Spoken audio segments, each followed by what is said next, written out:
Hello everyone.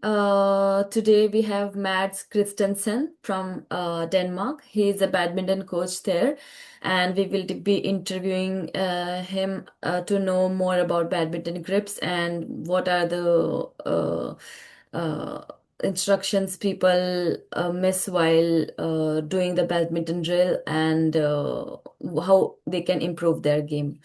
So, Mads, can you give a bit of explanation about yourself? Yeah, my name is Mats. I'm 30 years old, live in Denmark, and I've run this channel, Shuttle Life, for 9 years now. So, yeah, just when I was coaching, then I just decided to bring a camera. And then I like computers a lot, so I began to edit and record and create some tutorials for primary myself. But then I could see somebody else wanted to watch the videos as well. But yeah, I have a kid.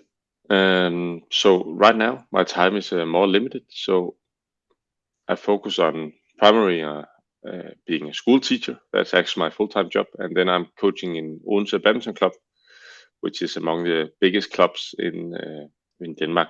Actually, the place where Viktor Axelsen is from, I'm the head coach for that club right now. Um, yeah. Mm. That's great. So we'll start with the main questions now. You have coached everyone from beginner to intermediate player and reached hundreds of thousands online with Shuttle Life, your account. When did you first realize that grip was the one of the biggest hidden problems in badminton technique? Well, I realized when people loved the videos about generating power. Mainly, I started producing some videos about backhand shots, how you can snap with the fingers just by putting the grip out in your fingers and not having all the way down in your palm. Um, and then I just began to go even closer to my grip to explain more in depth what's actually going on. And people still like to see these videos. Right now, I've never have so many views. I have currently more than 20 million views in only 28 days, and it's primarily because of grip videos.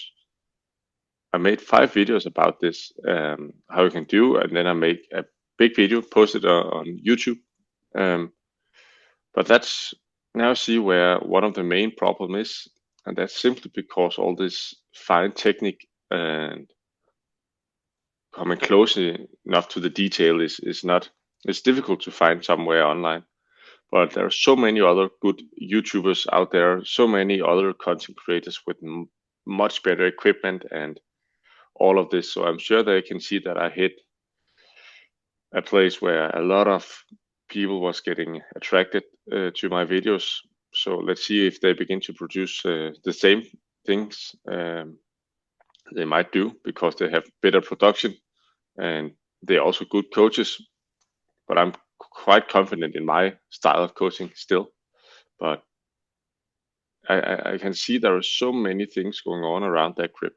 Also, how do you hold correctly, forehand, backhand grip, and which fingers are you using, and do you rotate your forearm or do you rotate your wrist? It's so funny to correct everyone who says that the wrist is rotating because that's not the wrist can't rotate. Uh, it's only the forearm that can rotate. The wrist can only go up and down. So Mhm. there's so many small misconceptions out there. So yeah, So, for our listeners who don't know Shuttle Life yet, how would you describe your coaching philosophy in one or two sentences? it's very close to the ground and creative, and yeah, Okay. You have posted videos about relaxed grip, finger power, backhand and backhand gripping. What drew you especially to explaining these micro details on social media? I try to be very visualized. So I'm not just saying stuff. I'm showing it where I will put the racket in the hand, and then I will give a few examples of me hitting the shuttle. So as close as I possibly can. So I try to get the camera as close as possible to show these minor details, and I also try to show them in work. But it's so difficult to show the grip in work because it starts from the forearm, but I always make sure to give an example, because that's very important, especially for me to understand and learn something new. So I suppose that if somebody else in the world is like me, then they would also like to see an example. And if you think back to your own playing days, what were your grip mistakes?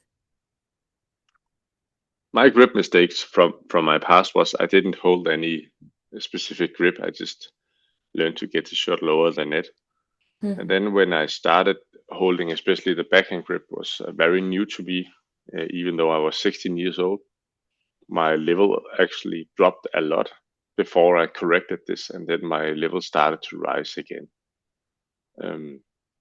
But holding too tight and being too focused on getting the shot lower than net, I was not focused on any details. I didn't know how to move around probably. I didn't know how to hold the racket probably, and all of this just was only I wasn't focused on any details actually. Yeah. Okay. And what are the top three grip mistakes you see again and again in club players and juniors?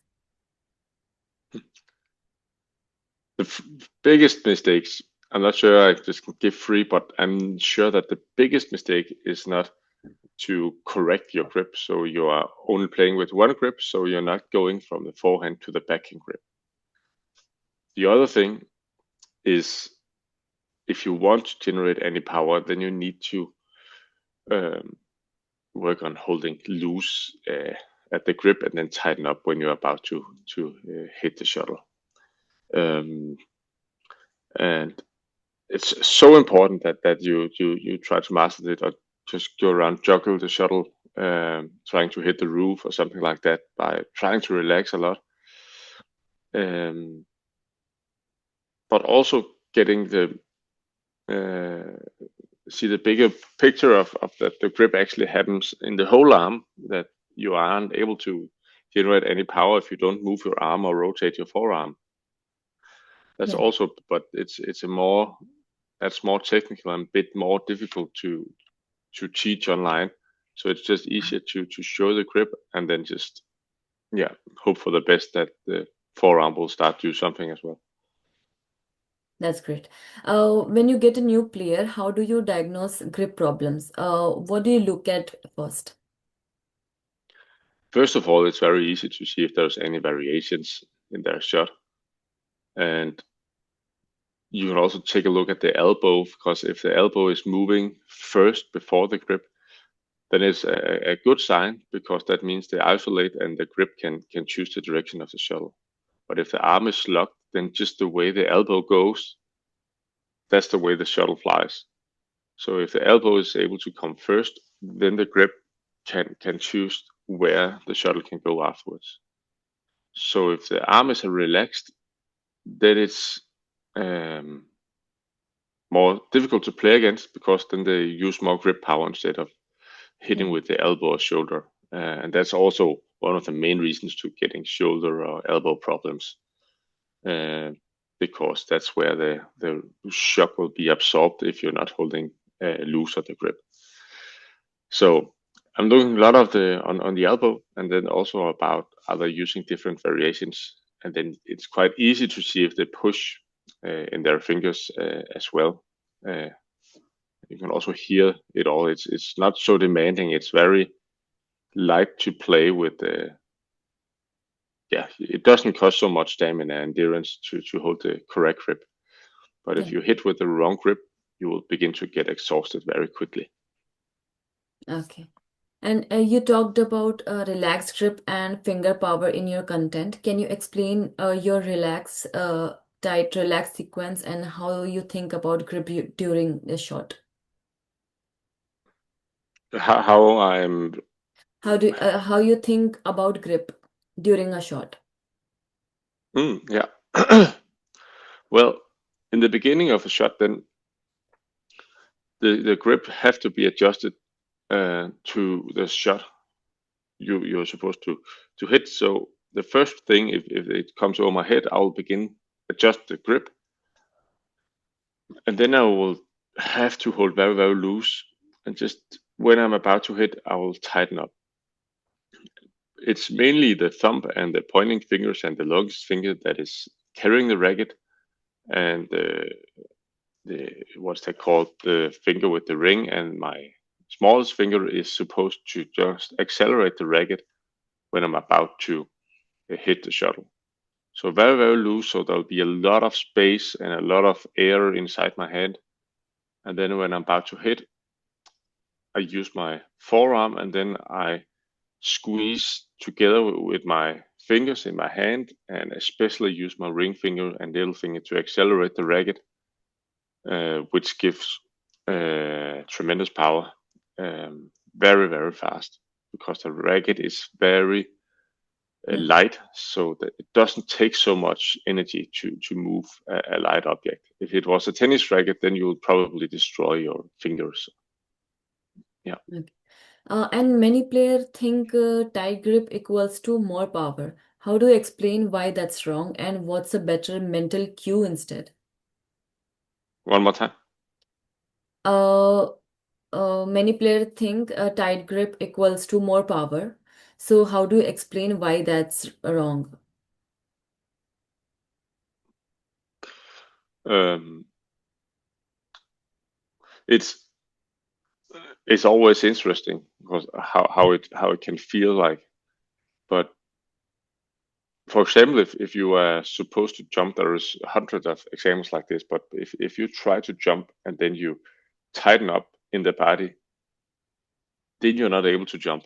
You need to relax to get down in the knees, and then you're able to jump afterwards. That's the same thing actually happening here. You have to be relaxed in your fingers before you're able to utilize any power. Um, it's a yeah. Hmm. Many people just begin to tighten up when they play, obviously, because it feels more natural to tighten up when you are supposed to hit harder. Um, but the mental cue, I still need to figure out what is the best way to think about it. Yeah, but you can't be explosive without being relaxed at first. Otherwise, you'll not bend in your knees or all of that if you're supposed to jump. So it's about, the more relaxed you can be, then there's, yeah, what can you say? There is more power that's that you can use. So the more relaxed, the more power you can use. And yeah, Okay. How many different grip does a typical player actually need, and how do you teach them to switch smoothly between forehand, backhand, and net grips? not sure how many. I'll say there's a few primary grips, and that's a backhand and forehand, and then obviously something in front of you as well. But the grip is much more than just how your thumb and how you hold the racket. It's very much about how you position your racket in when you're about to hit. So the grip, normally we say there is two or three different grips, but when you are closer to the net, then there will be a lot of positions. That's really, it's about your elbows positioning to get the correct out of these grip. So there are so many different ways that your elbow can stay to use different grips. Um, you can always hold looser. You can always rotate. So the deeper you are, then you rotate to make it go cross court and all of that. But there's not so many different types of grips. What you should really focus is on stretching and getting the elbow away from the body. And that's especially what I tell my players, that it's the grip is correct, but the elbow is wrong. Because if the elbow is too close to the body or too far away or too stretched, then you can't do any real shots, and it will be easier for your opponent to see what you're playing. Yeah, Okay. Can I'm you sure share? many Yeah. other coaches will say there is Yeah. a lot of different grips, Yeah. and they're probably right about that. But I mainly go with a forehand and backhand, and then much about how you use the elbow and how loose you are in the grip. That's the main focus for me. Okay. Yeah. Can you share a story of player whose game changed dramatically after you fixed just their grip? Yeah. I had two seniors. It's quite a fun story. I tell it sometimes when I educate other coaches, that they were going to the physiotherapist, and the guy who breaks your back when something happens. I know chiropractor is called in Danish, where they can do something crazy stuff with your back, and it feels much better. But he went to physiotherapist and a lot of doctors to watch his hand, because it hurt a lot, and he's been having it for many years. And just then I was out there as a guest coach, just doing some technical correction, and then I told him to start trying to hold the grip like this. And obviously, it's so difficult to change a habit that's he has done for so many years. So I gave him something on the grip so he couldn't hold so tight. And then this thing that he has used so many money on trying to correct, or no, on his hand was totally it hurted a lot when he played. Um, but it stopped after he began to hold the correct grip with trying to hold it more loose or getting the racket out in the fingers. So he could have saved a lot of money just by trying to hold the correct grip, instead of going to physiotherapists and doctors to find out what's wrong. But that was something about the grip. Also, he had some elbow pain that also began to go away, because when he holds lighter, the shock will be absorbed in the racket and not in the joints. That's great. And how long did it take before they started to feel the difference in matches, your students, that you suggested this? It takes a long time, because first you need to understand and need to apply, and then you need to find your own safety in doing these grips. But when you play matches and you're focused on what's the score, then all focuses go away.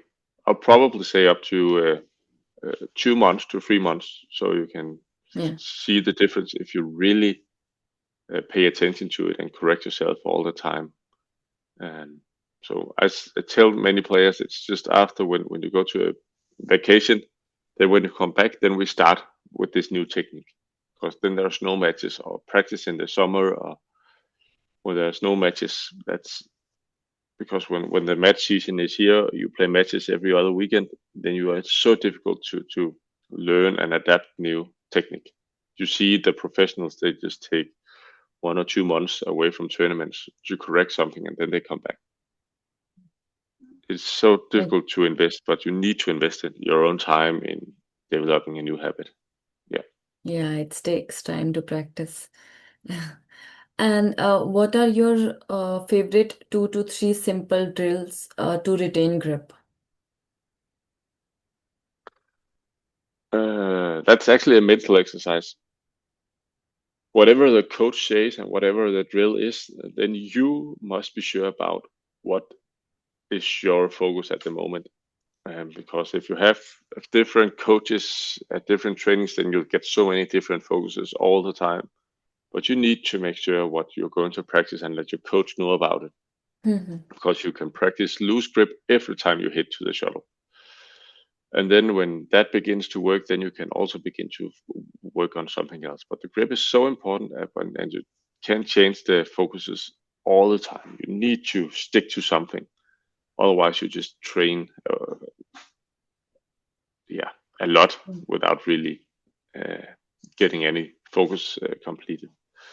But just by juggling, or yeah, trying to make some clear smash backhand, whatever the shot is, just lose grip. Yeah. Why do you think grip is still so misunderstood, even though it's one of the most fundamental part of badminton? I don't think it's misunderstood. It's just so boring. Why would you use so much time on correcting your grip when you can practice smashes? You also see some Yeah. of the professionals, they struggle with the serve, and that's one of the most important shots. Most of shuttles, most of rallies ends up the serve and then the two next returns. But no one wants to practice serve. It's so boring. They want to jump around and hit all they can, and not not practice serve, or stone practice grip.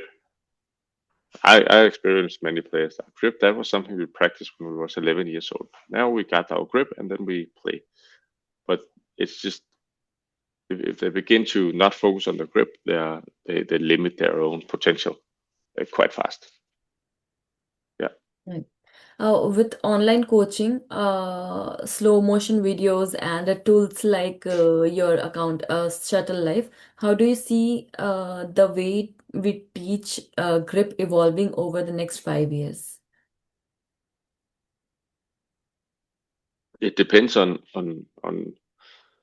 how the coaches begin to adapt this importance of the grip. If they're not uh, pay any attention to it, then I don't think anything really would change. Uh, but I hope players will begin to focus more on their Yeah. individual needs and focuses. Strategies there. Yeah, I really hope they will. Yeah, what can you say? So it's not always the coach who tells you what to do, but if you get more clever players that can help the coach to say, right now I'm practicing this and this, and then the coach can look on this. Because if you're not really aware of what you're focusing on, then you can't get any specific feedback on anything. Yeah, so you Mm. need to have some focus to get some feedback. Okay. If you could change one thing about the way coaches worldwide teach beginners, especially around grip, what would it be? One more time. If you could change one thing about the way coaches worldwide teach beginners, especially around grip, what would it be?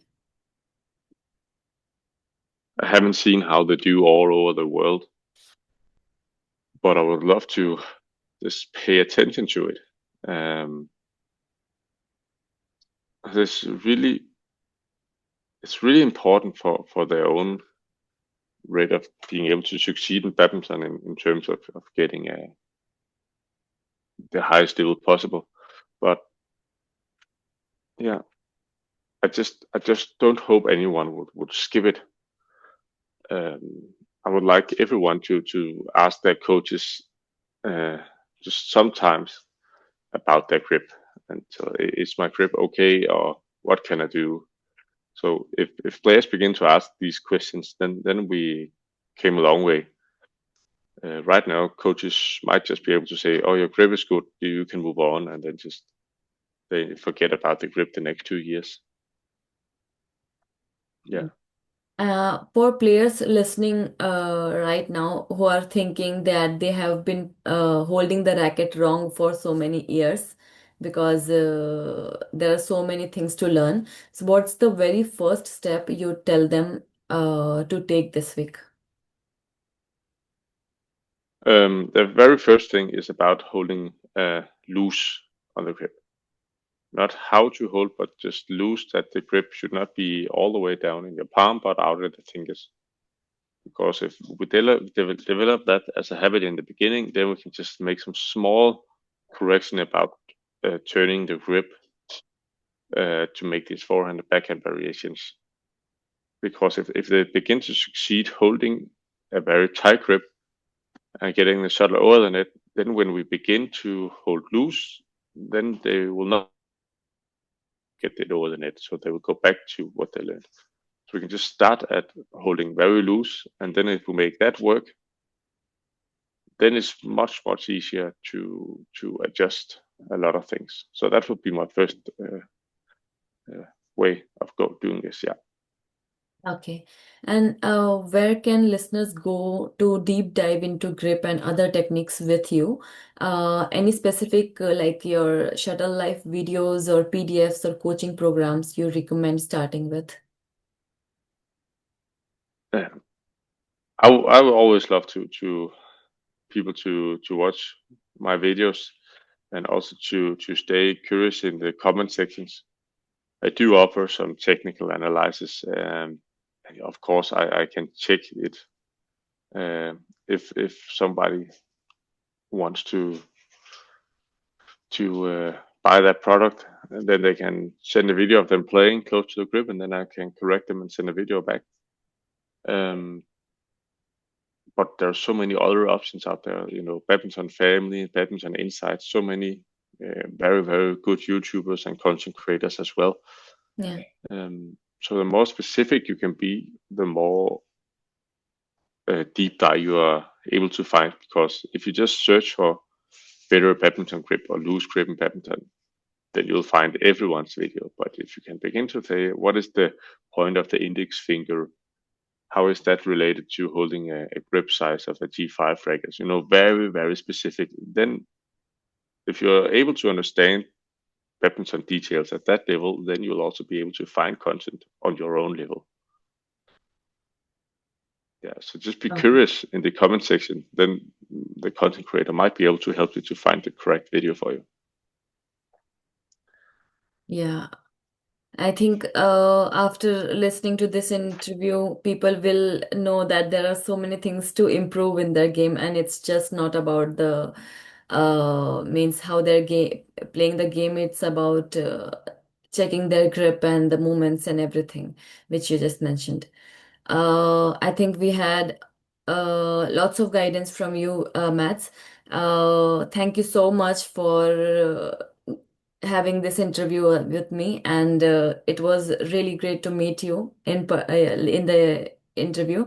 And thank you so much for taking time for this interview. Thanks. It was a pleasure to be here. Thank you. I'll mention how our listeners can connect with you in the description for this interview. Yeah, Yeah. Thank you. Thank you so much. thank you too. Mhm.